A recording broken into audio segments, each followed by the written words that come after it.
La vie de Virginie. Suicide plus jamais. Francisco Faustino Costa.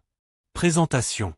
Nous avons été chargés de ce projet, basé sur les récits, les conversations et les notes de vie d'une jeune femme qui nous a également fourni un exemplaire du synopsis de son histoire et nous a demandé d'en faire un livre.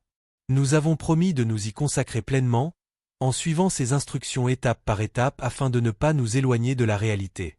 Nous pouvons annoncer au lecteur que ce sera un récit captivant, dans lequel cette jeune femme, aux tendances suicidaires, se reconnaîtra, à la lecture de l'histoire mentionnée ci-dessus, comme partie prenante de ce récit.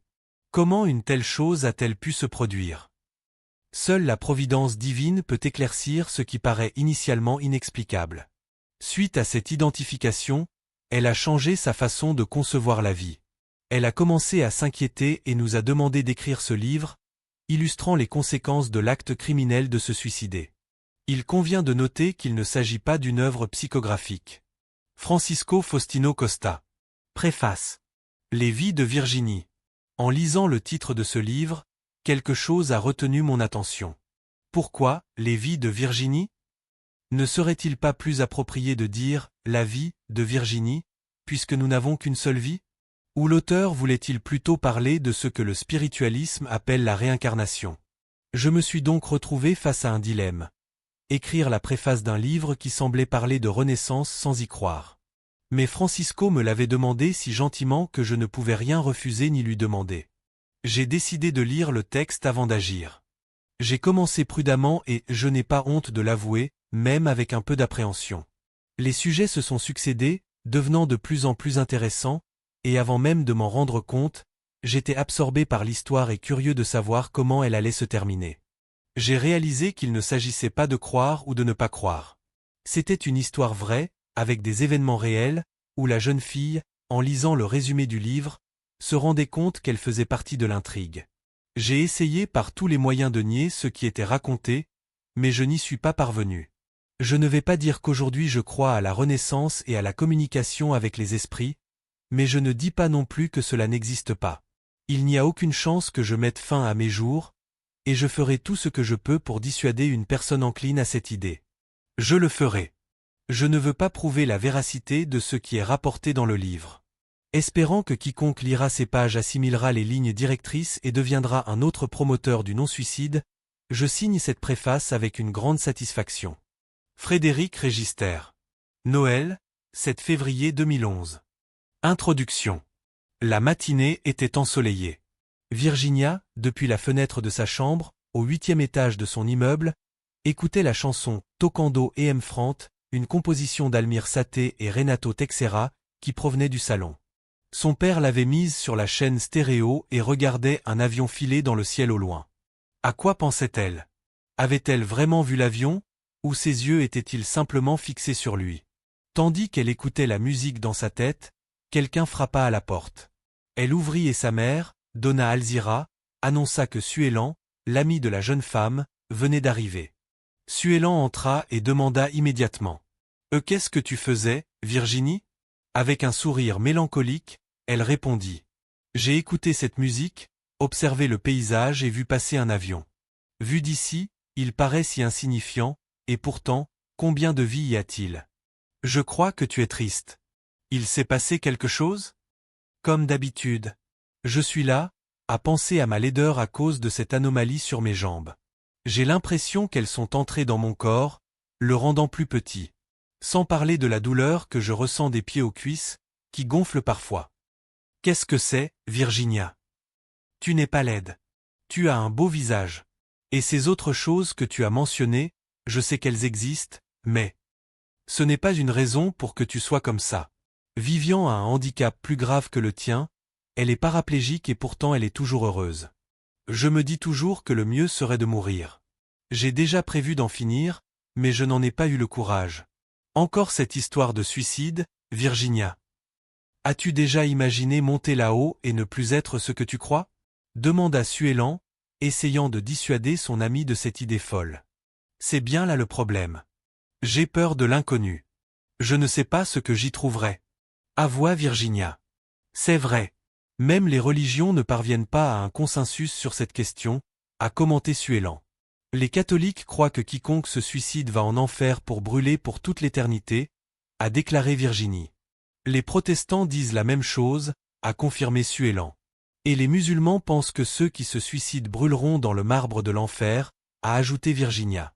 Alors que les athées pensent que rien n'existe après la mort, dit l'ami. Les spirites croient que certains suicidés restent attachés à leur corps, sentant même les vers ronger leur chair, et se souvenant également de la façon dont ils sont morts, dit Virginia, lentement.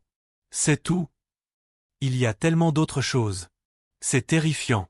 Je ne veux même pas y penser. Changeons de sujet, Virginia? Allons-y. Je suis venu parler des préparations du thé. Ils ont commencé à discuter des détails du rassemblement de leurs amis les plus proches qu'ils organisaient et de l'hommage que Virginia rendrait à son petit ami d'Avinson. Tu sais, Suellan, d'Avinson m'a dit qu'il allait me faire une surprise pour le goûter. Je suis tellement curieuse de savoir ce que c'est. Arrête d'être anxieuse, ma fille.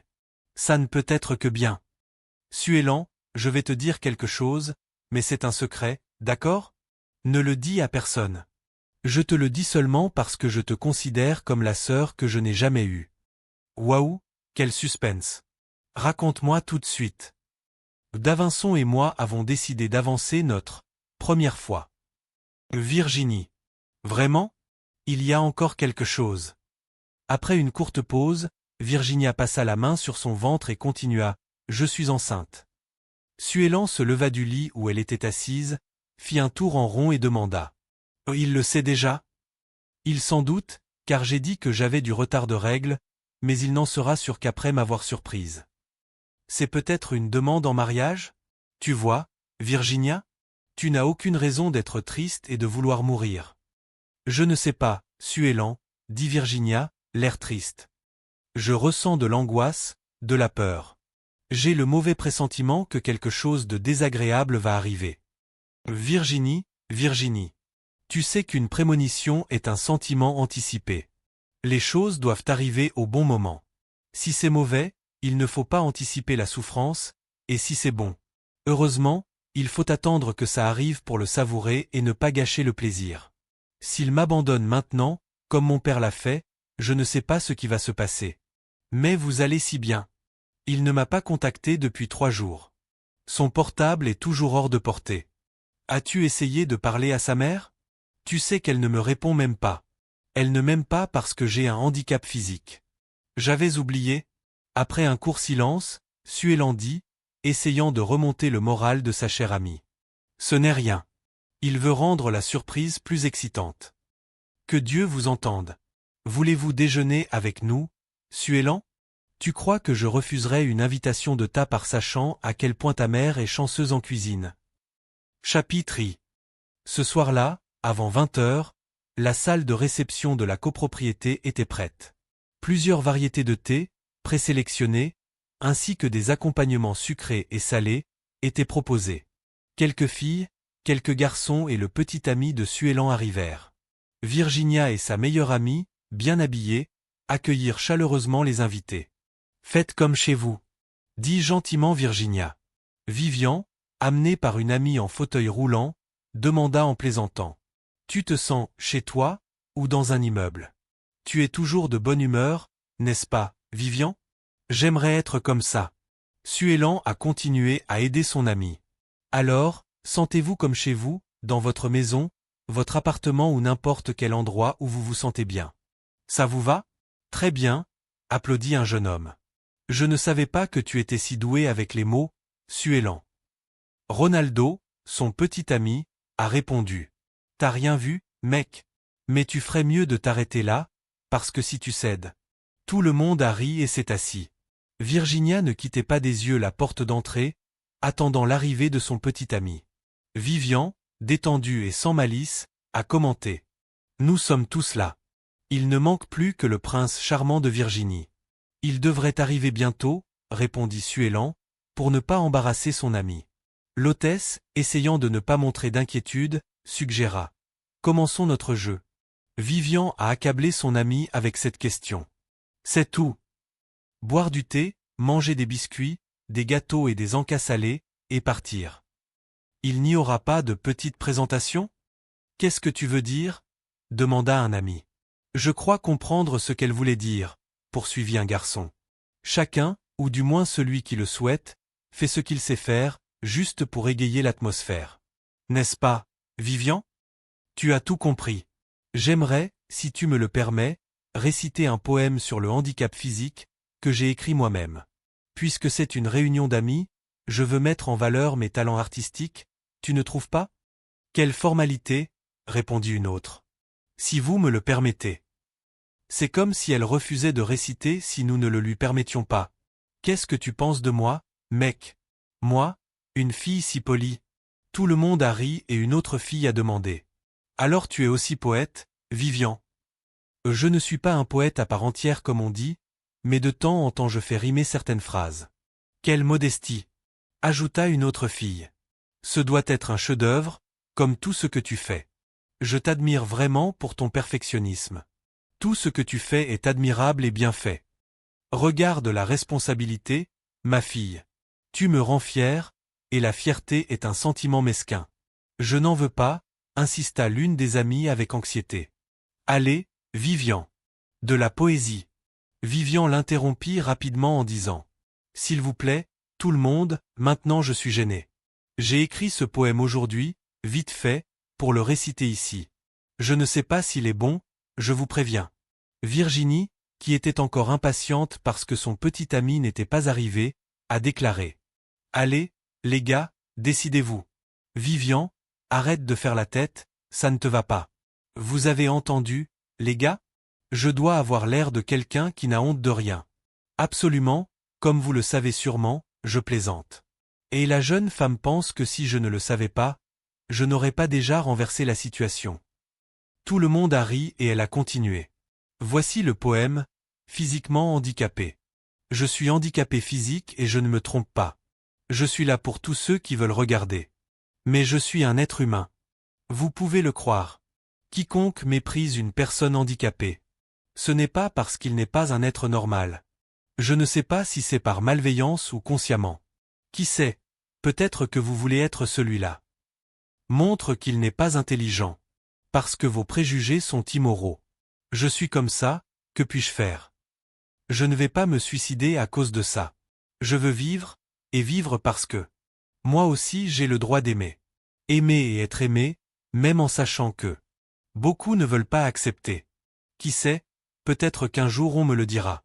Ou je pourrais le découvrir moi-même. Pourquoi suis-je né avec un corps comme celui-ci? Avec un défaut que je ne peux pas dissimuler. Et la jeune fille conclut, depuis son fauteuil roulant. Auteur, Vivian Amorim dos Santos. Tout le monde a applaudi, certains ont fait des éloges et d'autres ont commenté. Et il dit toujours que le poème n'était pas bon. Puis une fille chanta une chanson d'un groupe d'accès, un garçon raconta une histoire drôle, et les jeux continuèrent de se diversifier. Au fil du temps, Virginia s'impatienta, son petit ami ne montrant aucun signe. Suellan, remarquant qu'il était déjà plus de 21 heures, suggéra qu'on serve du thé, mais elle prit d'abord un paquet cadeau, et s'adressant à son amie, dit « Virginia, pendant que je me préparais, j'ai dit à tante bébé que je venais ici. Elle a voulu que je lui apporte ce cadeau. » Vraiment? Tante bébé, toujours si attentionnée. C'est un de ses livres qu'elle écrit. Je lui ai dit que ce n'était pas nécessaire, mais elle a insisté. Elle a demandé du papier cadeau, a dédicacé le livre, l'a emballé, et le voilà. Oh! C'est génial! J'adore écouter ces histoires. Et, s'adressant aux autres, il expliqua. Tante bébé est la tante de Suellan. Elle vit avec elle et se dit écrivaine. Son hobby est d'écrire des histoires. C'est un plaisir de lui parler. Quel âge a-t-elle, Suellan? 74 ans. Après une courte pause, la jeune femme reprit. Tu sais ce qu'elle fait maintenant? Elle a appelé un garçon qui habite à côté et lui a demandé de taper les cahiers manuscrits qu'elle garde depuis un moment. Elle les paie avec sa retraite. Ce livre en faisait partie. Ils l'ont même couvert, comme tu peux le voir. Je pense que tu vas perdre ton temps précieux. Ça doit être un ramassis de bêtises. L'ami a ouvert le paquet et a lu le titre. C'est mon histoire. Puis la dédicace. Chère Virginie, que ce livre t'aide à ouvrir l'esprit et à comprendre la réalité de la vie. Que Jésus te bénisse, toi et Marie. Que le Très Saint illumine vos pensées. De votre tante de cœur, Maria Isabel dos Santos de Andrade, le 21 février 2009. En conclusion, elle a commenté. Comme c'est mignon. Dit gentiment la jeune femme. Je vais le lire, oui. Dis-lui que je lui suis très reconnaissante et que je l'embrasse fort. Ne me demande pas de quoi il s'agit ni quelle est l'histoire, parce que je ne sais pas. J'étais tellement pressé que je n'ai même pas demandé, conclut Suellan. Si l'histoire est intéressante, comme je la trouve, je te la prêterai. Je la lirai avec beaucoup d'attention. Vivian, prenant la parole, demanda en plaisantant, ne serait-il pas préférable que tu lises avec tes yeux, Virginia? Ceux qui lisent avec attention sont aveugles lorsqu'ils passent leurs mains sur les lettres de l'alphabet braille. D'accord, Vivian, je vais suivre ton conseil. Maintenant, servons-nous. Chacun s'est servi selon son goût. Après de longues conversations, plaisanteries et jeux, quelqu'un arriva et se dirigea vers la pièce où il se trouvait. Le jeune homme s'approcha et demanda. Qui est Virginia Satiro-Limo? Elle sentit son cœur battre vite et répondit. C'est moi, pourquoi? Une lettre de Davinson de Oliveira Cristalino. Le jeune homme lui tendit l'enveloppe et elle l'ouvrit rapidement, le cœur battant la chamade et les yeux parcourant les mots qui disaient. Virginie, bisous. Je sais que ce que je vais te dire va te paraître baveux, mais ce n'en est pas un. Juliana et moi avons découvert notre amour et avons décidé de rester ensemble puis de nous marier. Nous avons voyagé, et je ne sais pas quand je reviendrai. J'espère que tu trouveras quelqu'un qui t'aime vraiment et qui ressent le même bonheur que moi aujourd'hui. Je serais un imbécile si je persistais dans cette erreur de rester ensemble. Je jure que j'ai essayé, mais sans succès. C'est le cœur qui décide, dans ces cas-là. Je suis désolé pour tout, et ne m'en veux pas. De la part de ton ami, Davidson. Le 21 février 2009. Après avoir lu la lettre en silence, la jeune fille tremblait et son visage se vidait de son sang. Suellen, constatant que son ami ne se sentait pas bien, prit la parole pour tenter de calmer la situation. Mes amis, Virginia ne se sent pas bien et je monte avec elle. Des curieux ont demandé ce qui se passait, mais l'amie la plus proche de la jeune fille a dit qu'elle lui expliquerait tout plus tard. Elle a ensuite demandé à son petit ami d'organiser la fin du match. Chapitre 2. Dans l'appartement, surprise de voir sa fille et son ami Suellan rentrer si tôt, la mère de Virginia demanda, inquiète. « Tu es déjà monté? Que s'est-il passé? » Nous avons fini tôt, mentit Suellan. Non, Suellan, tu peux dire la vérité, corrigea Virginia. Ou n'as-tu pas compris ce que tu as lu dans la lettre de Davinson? Puis, se tournant vers sa mère, Virginia dit. Davinson m'a envoyé une lettre pour mettre fin à notre relation. Maman. Pas question. Il avait l'air tellement amoureux. Ils allèrent tous les deux dans la chambre et Suellan, inquiète, demanda. Virginia, promets-moi que tu ne tenteras rien contre ta vie. La vie. Quelle vie? Tu appelles ça la vie? Je crois que Dieu m'a oublié. Après une courte pause, la jeune femme reprit. Je suis née avec une malformation aux jambes qui me fait très mal. Et maintenant, l'homme que j'aime me laisse enceinte. Je ne peux pas garantir que j'accéderai à ta demande, mon ami. Au moins, je me reposerai. J'imagine. Tu ne penses pas que tu es égoïste. Tu ne penses pas à tes parents, à ton frère, à tes amis et à moi? Et qui pense à moi? Virginie. Je parle des souffrances que nous allons tous endurer si tu commets cette folie. On s'y habitue. Oh mon Dieu! S'exclama son ami, inquiète. Tu es vraiment déterminé? Il se leva, alla à la fenêtre de la chambre et demanda. Cette grille est-elle fixe? Ne t'inquiète pas, je ne sauterai pas. J'ai le vertige. C'est à cause de ma peur que papa a mis des barreaux aux fenêtres. Si je dois me suicider, je trouverai une solution douce. Quoi? Existe-t-il une façon douce de se suicider? Sauter d'une certaine hauteur doit être terrifiant. Voir le sol s'approcher sans rien à quoi s'accrocher. Le moindre mal de ventre n'est pas bon, imaginez le poison qui transperce tout l'intérieur. Je ne veux même pas mentionner les autres types de décès par suicide, car je me sens mal. Elle regarda son amie avec des yeux pleins de larmes et demanda piteusement. Virginie, s'il te plaît, ne fais pas ça. Elle ne répondit pas, baissa simplement la tête et pensa. Et c'est parce que je ne lui ai pas tout dit. J'ai honte de dire que je suis sexuellement perturbé quand je vois des femmes noires. Un jour, qui sait, je te le dirai peut-être. Après tout, même moi, je ne peux pas expliquer ce que je ressens vraiment. Suellant, inquiet, demanda. Virginia, qu'est-ce qui ne va pas chez toi? Tu agis bizarrement. Rien, je réfléchissais juste. Alors promets-moi de lire le livre que ma tante t'a donné. Tu ne lui feras pas ça. Ok. Je ne ferai rien avant d'avoir fini de lire. De cette façon, je me sens plus à l'aise. Puis il demanda. Tu veux que je dorme ici? Non, tu peux partir en paix. Je te l'ai déjà promis, et je tiens toujours mes promesses. Je veux être seul pour réfléchir un peu. La fille partit, retrouva son petit ami, et ils partirent. Virginia s'effondra face contre terre sur le lit, les mains sur la tête, et pleura. Elle pleura beaucoup. Un peu soulagée, elle se retourna et prit le livre que son ami avait apporté. Elle relut le titre, c'est Mon Histoire, et, le serrant contre sa poitrine, pensa. Ton histoire sera-t-elle pire que la mienne? Puis il l'ouvrit et commença à lire. Chapitre I. Préambule. Cher lecteur. L'histoire que je vais vous raconter paraîtra fantaisiste, exagérée, fictive, mensongère, inventée, intéressante, et autres adjectifs pour certains. Pour beaucoup, elle sera vraie. Mon but n'est pas d'effrayer qui que ce soit, mais d'éclairer. Les choses n'arrivent pas ou n'arrivent pas simplement parce que nous croyons qu'elles ont eu lieu ou n'arriveront pas. Elles arrivent ou n'arrivent pas, tout simplement, et elles ne sont pas toujours comme nous le souhaiterions. Comme je l'ai mentionné dans le titre de ce livre, c'est mon histoire. Elle raconte des choses que j'ai vécues, des choses que j'ai ressenties, et non des choses dont j'ai entendu parler ou lu dans un livre. J'utiliserai des pseudonymes pour moi et les autres personnages afin que nous ne soyons pas identifiés. J'espère que ceux qui ont eu ou ont encore des pensées suicidaires liront le livre en entier, et n'abandonneront pas dès le préambule. Lisez jusqu'au bout et découvrez et croyez à des choses que vous pensiez inexistantes. Lisez, mais lisez en sachant que vous vivez la pure réalité. Virginia arrêta de lire, ferma le livre, gardant son index droit à l'intérieur comme marque-page, et pensa. Ce sont les mots de tante bébé? Ils ne correspondent pas du tout à sa simplicité. Sont-ils vraiment les siens, ou les a-t-elle copiés quelque part? Je lui demanderai plus tard. Il ouvrit à nouveau le livre, retrouva le point où il avait arrêté de lire et continua sa lecture. Partie 1. J'avais 21 ans, je suis né en 1922.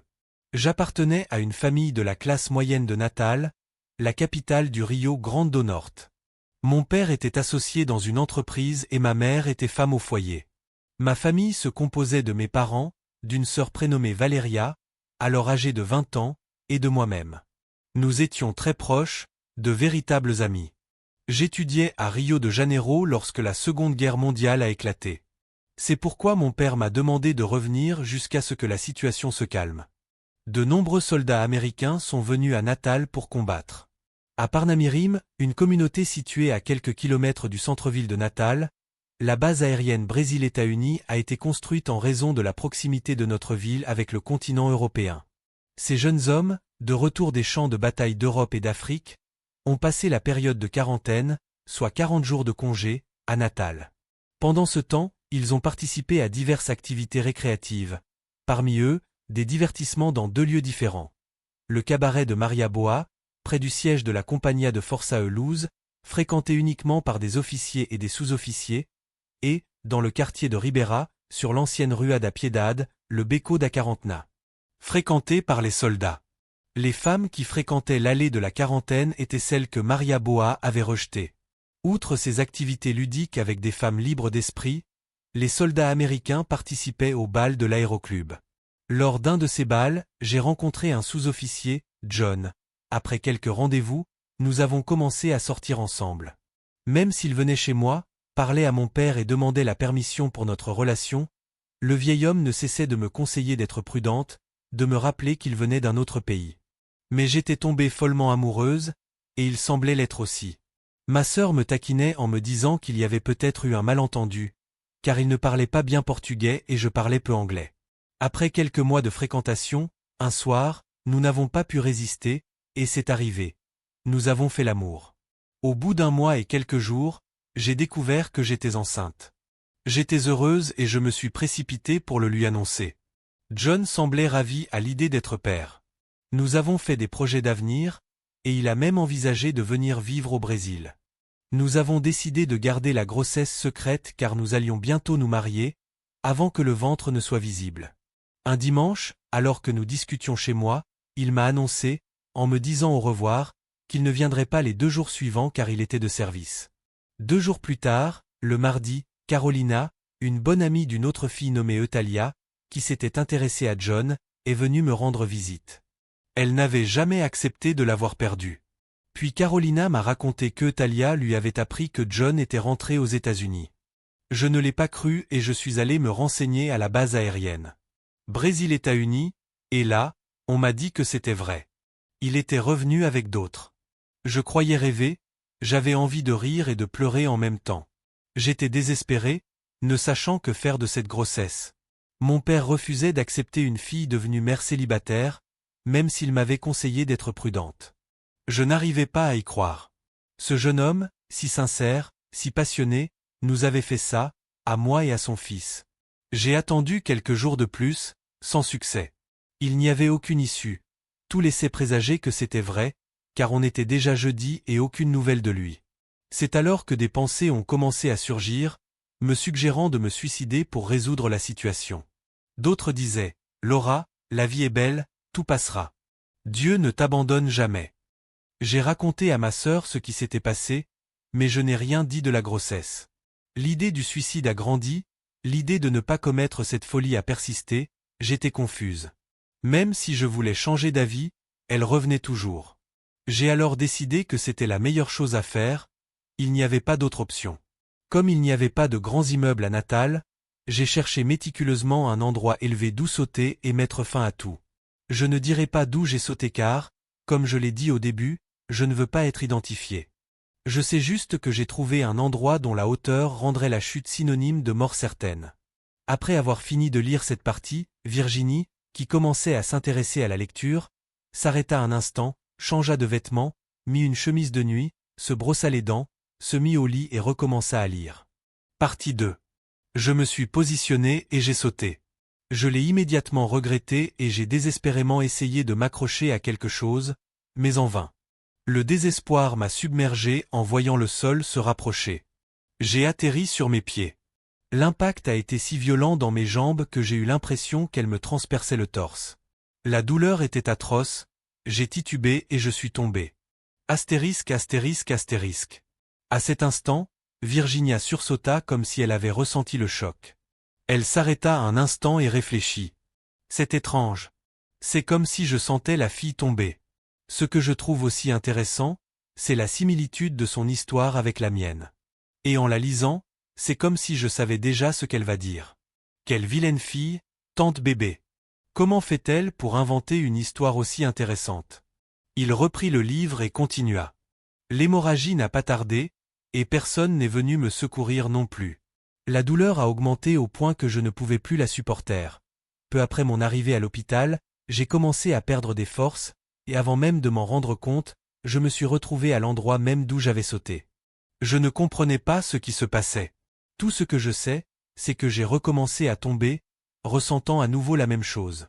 Arrivé en bas, après avoir heurté le sol, tout a recommencé, et je ne sais pas combien de temps je suis resté ainsi. Il y a eu un moment où je me suis retrouvé à la maison. C'est là que mes parents et ma sœur Valéria ont appris la nouvelle.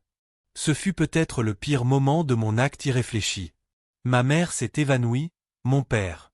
Il était immobile, comme s'il était devenu fou, et ma sœur courut dans la chambre, pleurant et incrédule. Je voulais leur dire que, malgré la chute, j'étais là, mais personne ne pouvait m'entendre, et il semblait qu'ils ne me voyaient pas non plus. J'ai repensé à la chute, je suis retourné là où je m'étais jeté et j'ai recommencé à tomber sans m'arrêter. Je n'ai connu un répit que lorsque j'ai senti quelqu'un me déposer sur une table, semblable à une table d'opération, et commencer à m'entailler le corps. La douleur était atroce. Je ne comprenais rien à ce qui se passait. Quelqu'un a parlé d'autopsie, mais je m'en fichais. Les autopsies sont pour ceux qui meurent, et j'étais en vie. Peut-être pratiquait-il une opération pour arrêter une hémorragie et que l'anesthésie n'avait pas fonctionné. Une fois l'intervention terminée, ils m'ont placé dans un cercueil.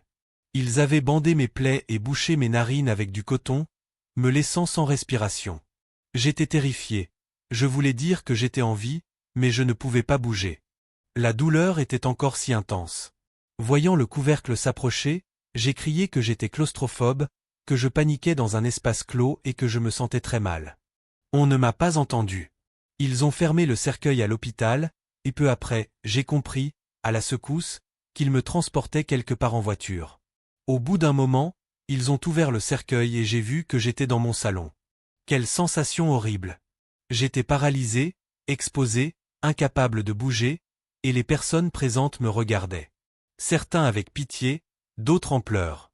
J'ai entendu quelqu'un dire que mon père pleurait comme un enfant, que ma mère était droguée et que ma sœur était inconsolable, pleurant dans sa chambre. La maison se remplissait de monde. Ils m'ont vu, et j'étais piégé, incapable de bouger. C'était comme si mon corps était figé et raide. Je parlais, j'ai même crié, mais personne ne m'écoutait. Parfois, je croyais rêver, mais la douleur dans mes jambes et mon corps me ramenaient à la réalité. Je suis resté dans cette situation pendant plusieurs heures.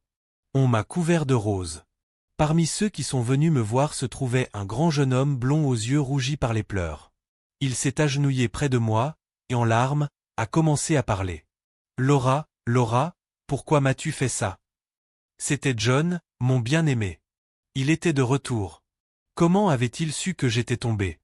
Il fallait qu'il me sorte de là. J'ai crié son nom, le suppliant d'appeler un médecin pour que mon corps retrouve son état normal, car j'étais paralysé. En vain. Il semblait ne pas m'entendre et répétait. J'ai été envoyé dans mon pays en mission spéciale et j'en ai profité pour annoncer notre mariage à mes parents. Je suis revenue si heureuse. Mais en arrivant à Natal, alors que j'allais te chercher pour t'annoncer la nouvelle et te remettre les cadeaux que j'avais apportés, j'ai appris cette tragédie. Oh, ma Laura, que deviendrais-je sans toi et ton amour? Alors c'était ça. Il ne m'avait jamais abandonné. Quel stupide j'avais été d'essayer de me suicider. Heureusement que je n'étais pas morte, mais j'étais complètement brisée. Peut-être serais-je infirme. Et si je perdais mon bébé et devenais paraplégique, voudrait-il encore de moi? Sa voix résonna à nouveau. L'heure du départ approche, et je ne supporte pas de voir ton corps enterré. Jusqu'au jour, mon amour. Un jour, dans les royaumes spirituels, nous nous retrouverons. Il est parti en hurlant, les mains sur la tête. J'étais terrifié quand j'ai appris qu'ils allaient m'enterrer et j'ai commencé à penser, pleine de regrets, mon Dieu, que ai-je fait de ma vie? Quoi? Pourquoi n'ai-je pas eu la patience d'attendre un peu plus longtemps? Pourquoi? J'ai pleuré abondamment, regrettant d'avoir tenté de me suicider. Là, prisonnière de mon corps, incapable de bouger, tout le monde pensait que j'étais morte. Ils parlaient même de m'enterrer. J'étais désespéré, et personne ne m'entendait. J'ai crié de douleur, de désespoir, j'ai essayé de donner des coups de pied, mais en vain. Je suis resté immobile. Les gens se sont écartés pour que des femmes puissent venir se placer à mes côtés. Puis ils ont commencé à prier pour mon corps. Je me suis dit, est-il possible que personne ne voie que je suis en vie? J'étais subjugué par les paroles des femmes et leur désir sincère de m'aider. Comme magnétisé, je me sentais mieux et semblais m'endormir. Je ne sais pas combien de temps je suis resté ainsi. En reprenant conscience, j'ai entendu quelqu'un dire « Le moment est venu ». Amène ses parents et sa sœur lui dire au revoir. Ces mots me firent un choc. Terrifié, je me mis à pleurer, mais en vain. Mes parents restèrent silencieux à mes côtés. Elle passa sa main sur mon front et dit, les yeux pleins de larmes. « Ma fille, pourquoi ?» Et il fondit en larmes convulsives. Mon père a commencé à respirer fortement, est devenu rouge et n'a pas pu se retenir. Il s'est également mis à pleurer. Ma sœur ne voulait pas venir. J'ai entendu sa voix dire qu'elle voulait se souvenir de moi vivant. Et j'ai pensé, que se passe-t-il pour que personne ne se rende compte que je suis en vie? Quel médecin m'a examiné et n'a pas remarqué que je n'étais pas mort? J'ai crié à nouveau, mais en vain. Ils ont fermé le cercueil au milieu des pleurs et m'ont emmené quelque part. Virginie, après avoir terminé le chapitre, posa le livre sur la table de chevet, réfléchit un peu à ce qu'elle avait lu, puis à sa vie et à ce qui s'était passé, puis s'allongea, éteignit la lumière et s'endormit. Chapitre 4. Le lendemain matin, alors qu'elle buvait son café, Virginia fut surprise par une pensée. Ne me dis pas que tu crois à l'histoire ridicule que cette vieille femme a inventée. Ce ne sont que des paroles en l'air. Finis-en et tu cesseras de souffrir. Elle regarda autour d'elle, trouvant cela très étrange. À ce moment précis, Suellan entra et commenta avec enthousiasme. Il semble que je sois arrivé au bon moment. Ils se saluèrent par un baiser et l'ami demanda. Comment vas-tu, Virginia? As-tu bien dormi? J'ai dormi.